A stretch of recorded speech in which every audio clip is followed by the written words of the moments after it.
The 40 rules of لو وہ مارکتولارا novel ہے جس نے لاکھوں زندگیوں کو متاثر کیا۔ سال 2009 میں شائع ہونے والے اس ناول کی مصنفہ محترمہ ایلف شفق کا تعلق ترکی سے ہے۔ اس ناول کی اشاعت 40 سے زائد زبانوں میں ہوئی ہے اور آن لائن اس سے مستفید ہونے والے افراد کی تعداد کا تو کوئی شمار ہی نہیں ہے۔ نومبر 2019 میں بی بی سی نیوز نے اس ناول کو 100 موسٹ انفلوئنشل ناولز میں شامل کیا ہے۔ اردو سمجھنے والے سامعین کے لیے اس ناول کو اس ارادے کے ساتھ پیش کیا جا رہا ہے کہ یہ ناول ان کی زندگیوں میں مثبت تبدیلی لائے گا۔ ہم اس ناول کی صرف مرکزی کہانی پیش کر رہے ہیں۔ اس ناول میں 2 دریاؤں یعنی مولانا جلال الدین رومی اور صوفی درویش شمس تبریز کے ملنے اور ایک ہو کر حب الہی کے سمندر کی طرف بہنے کی عکاسی کی گئی ہے۔ یہ آڈیو سیریز محترمہ ہما انور کے ترجمے 40 چراغ عشق کے سے ماخوذ ہے۔ آواز خالدہ مرتضیٰ کی ہے۔ قسط نمبر 16 شمس قونیہ 17 اکتوبر 1244 عیسوی۔ بے انتہا مشکور ہوتے ہوئے اس دہقان کا جس نے مجھے شہر کے مرکز میں لا اتارا تھا، میں نے اپنے اور اپنے گھوڑے کے لیے قیام کی جگہ تلاش کی۔ شکر فروشوں کی سرائے بالکل ویسی تھی جیسی مجھے ضرورت تھی۔ جو 4 کمرے مجھے دکھائے گئے ان میں سے میں نے سب سے کم ساز و سامان والے کمرے کا انتخاب کیا، جہاں سونے کے لیے پھپھوندی لگی رضائی اور چٹائی، ایک تیل کا دیا جو اپنے آخری دموں پر پھڑپھڑا رہا تھا، دھوپ میں خشک ایک اینٹ جسے میں تکیے کے طور پر استعمال کر سکتا تھا موجود تھے، اور وہاں سے پورے شہر کا گرد و نواح کے پہاڑوں تک کا نظارہ کیا جا سکتا تھا۔ یوں وہاں قیام کے بعد میں نے گلیوں میں بے مقصد آوارہ گردی کی اور ماحول میں نفوذ مذاہب، روایات اور زبانوں کے امتزاج پر حیران ہوا۔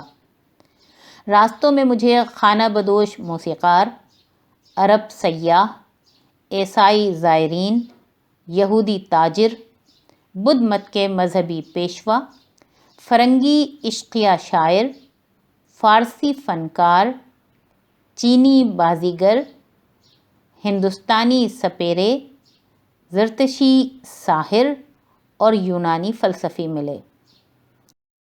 غلام بازار میں مجھے دودھیا سفید رنگت والی کنیزیں اور ہٹے کٹے سیاہ فام خواجہ سرا دکھائی دیے، جو اتنی سفاکی اور بے رحمی دیکھ چکے تھے کہ اپنی قوت گویائی سے محروم ہو چکے تھے۔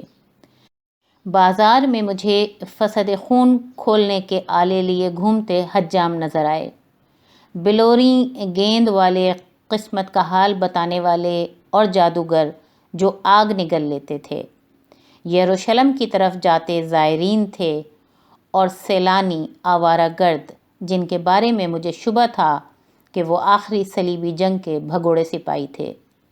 میں نے لوگوں کو وینسی، فرنگی، سیکسن، یونانی، فارسی، ترکی، کردی، آرمینی، عبرانی اور کئی ایسی دوسری زبانیں بولتے سنا جنہیں میں پہچان بھی نہ پایا۔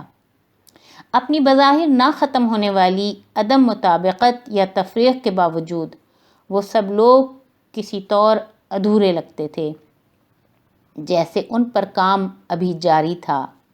ہر کوئی نامکمل شہپارہ تھا۔ پورا شہر برج بابل تھا۔ سب کچھ مسلسل بدل رہا تھا، بکھر رہا تھا، روشنی میں آ رہا تھا، ظاہر ہو رہا تھا، پھل پھول رہا تھا، تحلیل ہو رہا تھا، پگھل رہا تھا اور مر رہا تھا۔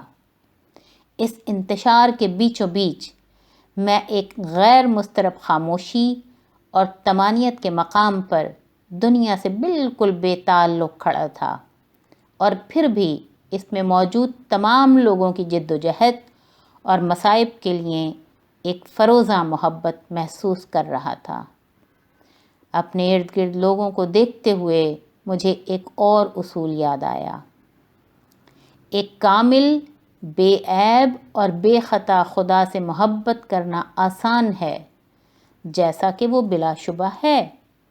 اس سے کہیں زیادہ مشکل ہے اپنے ساتھی انسانوں سے ان کی تمام تر خامیوں اور نقائص کے ساتھ محبت کرنا۔ یاد رکھو، کوئی صرف وہی سب جان سکتا ہے جس سے وہ محبت کرنے کے قابل ہے۔ محبت کے بغیر کوئی دانش نہیں۔ جب تک کہ ہم خدا کی مخلوق سے محبت کرنا نہ سیکھ لیں، ہم خدا سے حقیقت میں محبت کر سکتے ہیں، نہ ہی اسے حقیقت میں جان سکتے ہیں۔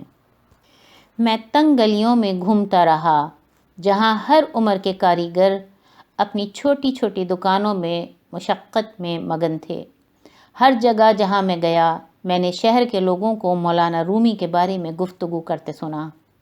میں حیران ہوا کہ اس قدر مقبول ہونے پر کیسا محسوس ہوتا ہوگا، اس سے ان کے نفس پر کیا اثر پڑا ہوگا۔ میرا دماغ جب ان سوالوں میں محو تھا، میں اس مسجد سے مخالف سمت چلتا گیا جہاں مولانا رومی تبلیغ کر رہے تھے۔ رفتہ رفتہ گرد و پیش بدلنے لگے۔ جب میں شمال کی طرف بڑھتا گیا تو گھر زیادہ خستہ حال، باغوں کی دیواریں شکستہ اور بچے زیادہ غیر مہذب اور کرخت آوازوں والے ہوتے گئے۔ خوشبوئیں بھی بدل گئیں، زیادہ بوجھل ہو گئیں، زیادہ لہسن بھری، زیادہ مسالے دار۔ آخر کار میں ایک ایسی گلی میں داخل ہوا جہاں فضا میں 3 طرح کی خوشبوئیں معلق تھیں: شیرینی، خوشبو اور حرص۔ میں شہر کے آخری سرے پر پہنچ چکا تھا۔ پتھر جڑی ڈھلانی گلی میں سب سے اوپر ایک خستہ حال مکان تھا۔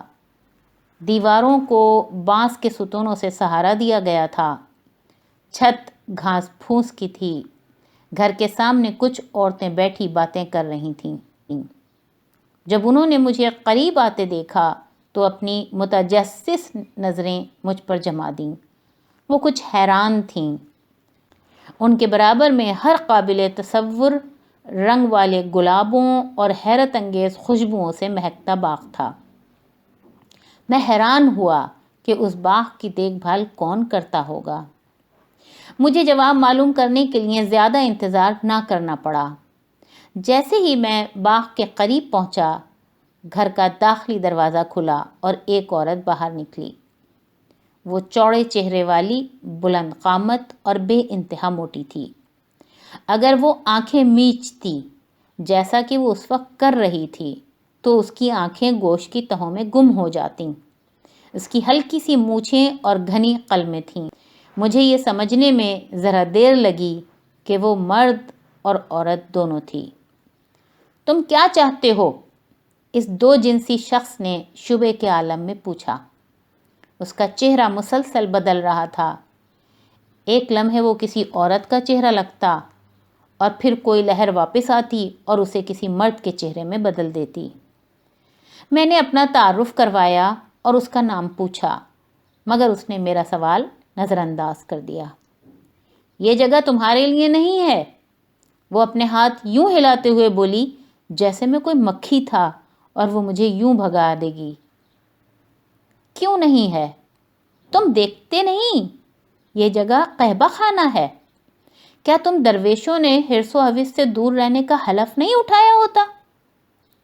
لوگ سمجھتے ہیں کہ میں یہاں گناہ میں لتھڑی پڑی ہوں، لیکن میں خیرات دیتی ہوں اور رمضان کے مہینے میں اپنے دروازے بند کر لیتی ہوں، اور اب میں تمہیں بتا رہی ہوں کہ ہم سے دور رہو، یہ شہر کا غلیظ ترین گوشہ ہے۔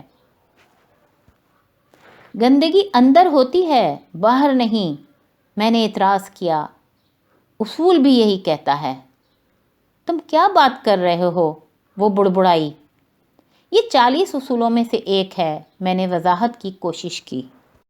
اصلی غلاظت اندر ہوتی ہے، باقی سب کچھ تو آسانی سے دھل جاتا ہے۔ صرف ایک قسم کا گرد و غبار اور داغ ہے جو پاک پانی سے بھی نہیں دھلتا۔ وہ روح کو داغدار کرتا نفرت اور تعصب کا داغ ہے۔ تم اپنے بدن کو تو پرہیزگاری اور روزہ رکھ کر پاک کر سکتے ہو، مگر قلب کا تزکیہ کرنے والی شے صرف محبت ہے۔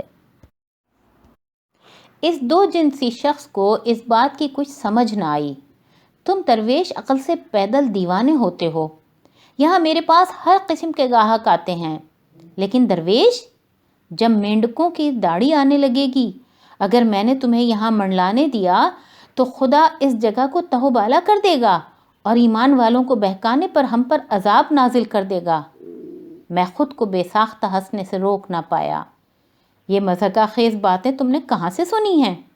کیا تم سمجھتی ہو کہ خدا کوئی ناراض سنکی مذہبی پیشوا ہے جو آسمانوں سے ہم پر نظر رکھے ہوئے ہے تاکہ جس لمحے بھی ہم کوئی غلطی کریں وہ ہمارے سروں پر پتھر اور مینڈک برسا سکے؟ اس نے اپنی پتلی سی مونچھیں مروڑیں، برہم سی نظروں سے مجھے دیکھا جو کمینگی کو چھو رہی تھیں۔ فکر مت کرو، میں یہاں تمہارے قیبہ خانے نہیں آیا، میں نے اسے تسلی دی۔ میں بس تمہارے گلابوں کے باغ کی تعریف کر رہا تھا۔ اوہ وہ! اس نے بے پرواہی سے شانے اچکائے۔ وہ تو میری لڑکیوں میں سے ایک گل صحرا کی تخلیق ہے۔ اس کے ساتھ ہی قیبہ خانے کی نائکہ نے ہمارے سامنے بیٹھی طوائفوں میں سے ایک لڑکی کی طرف اشارہ کیا۔ نازک سی ٹھوری، موتی سی دمکتی جلد اور فکر و پریشانی کے بادلوں میں گھری گہری بادامی آنکھیں، وہ دلکش حسینہ تھی۔ اسے دیکھتے ہوئے مجھے محسوس ہوا کہ وہ کسی بڑی تبدیلی کے عمل سے گزر رہی تھی۔ میں نے اپنی آواز دھیمی سرگوشی میں تبدیل کر دی تاکہ صرف نائکہ ہی سن سکے۔ وہ ایک نیک لڑکی ہے، ایک روز وہ خدا کی معرفت کے روحانی سفر کا آغاز کرے گی، وہ یہ جگہ ہمیشہ کے لیے چھوڑ دے گی۔ جب وہ دن آئے تو اسے روکنے کی کوشش مت کرنا۔ اس مخنث نے پھٹ پڑنے سے پہلے مجھے سراسیمگی کے عالم میں دیکھا۔ تم کیا بکواس کر رہے ہو؟ مجھے اپنی لڑکیوں کا کیا کرنا ہے یہ کوئی دوسرا مجھے نہیں بتاتا۔ بہتر ہوگا کہ تم یہاں سے دفع ہو جاؤ یا پھر میں گیدڑ سر عیار کو بلاؤں۔ وہ کون ہے؟ میں نے پوچھا۔ میرا یقین کرو تم جاننا نہیں چاہو گے، مخنث نے اپنی بات پر زور دیتے انگلیاں ہلاتے کہا۔ اس اجنبی کا نام سن کر میں ہلکے سے کپ کپا گیا تھا، لیکن میں نے اس پر غور نہ کیا۔ بہرحال میں چلتا ہوں، میں نے کہا، لیکن میں پھر آؤں گا، سو اگلی بار مجھے یہاں دیکھو تو حیران مت ہونا۔ میں ان نیکوکاروں میں سے نہیں ہوں جو اپنی تمام زندگیاں جائے نماز پر سجدہ ریز رہتے گزار دیتے ہیں، جبکہ ان کی آنکھیں اور دل باہر کی دنیا سے بے خبر رہتے ہیں۔ وہ قرآن پاک کو صرف سطح سے پڑھتے ہیں، لیکن میں قرآن کو کھلتے پھولوں اور ہجرتی پرندوں میں پڑھتا ہوں۔ میں انسانوں میں نہاں سانس لیتے ہوئے قرآن کو پڑھتا ہوں۔ تمہارا مطلب ہے کہ تم لوگوں کو پڑھتے ہو؟ وہ ایک نیم دلانہ سی ہنسی ہنس دی۔ یہ کس قسم کی احمقانہ بات ہے؟ ہر آدمی ایک کھلی کتاب ہے، ہم میں سے ہر کوئی ایک چلتا پھرتا قرآن ہے۔